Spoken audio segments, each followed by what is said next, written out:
What's going on? My name is Seth. I'm a content creator. Not like this, like this.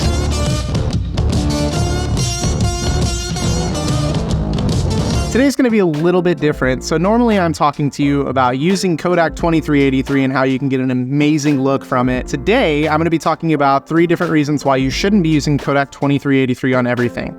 First off, if you're shooting a wedding and they don't want that cinematic feel, you probably shouldn't be using it. You probably should be using a very clean white look. You should be getting your whites white and your blacks black. Instance number 2 is when you're grading for a commercial. Sometimes commercials want the clean white aesthetic. Not always do they want a clean white in their commercial. However, it is pretty frequently often that you're going to be using it, especially if it's for anything medical or anything like that. Reason number 3, I can't believe I'm saying this word, but if it just doesn't fit the vibe. Now, if you're coloring a walkthrough video on a semi-truck or something, it's gonna look a little weird. It doesn't make sense. So you wanna grade based on what you are looking at.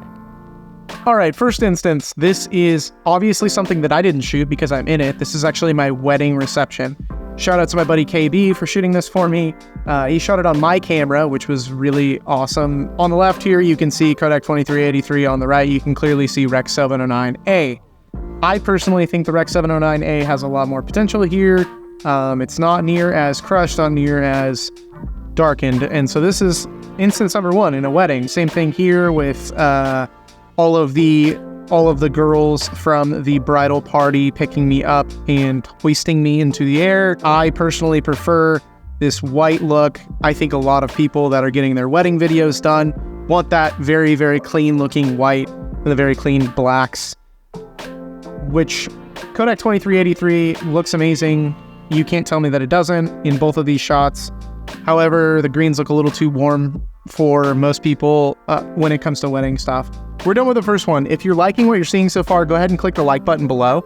If you are disliking it, then go ahead and dislike the video or click it twice. That's great too, just like every other YouTuber says. Anyways, please subscribe if you want video content like this more frequently. We're gonna get right back to it.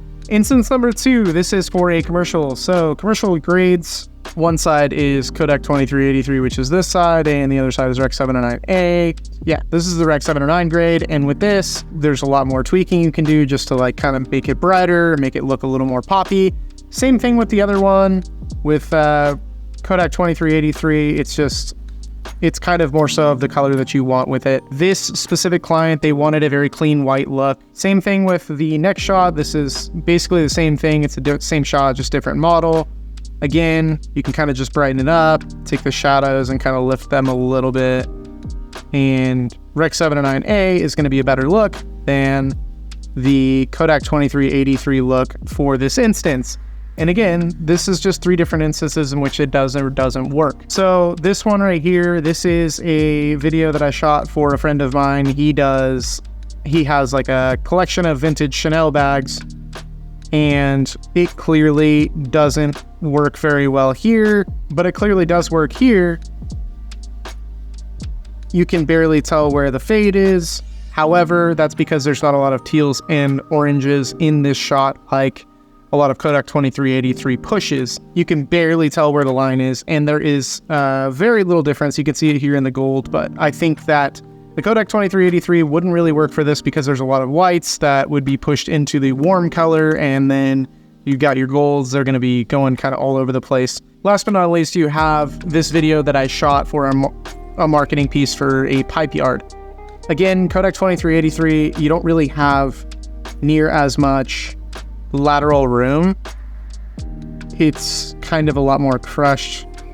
You can probably sit here and finagle with the contrast until you really just get it right. But those greens are always going to look different. The blues are always going to look different. It doesn't always work in every instance. Kodak 2383 is the most popular film print emulation. However, it doesn't always work for everything. Sometimes it does work, sometimes it doesn't. Really depends on, I'm going to say this again, the vibe.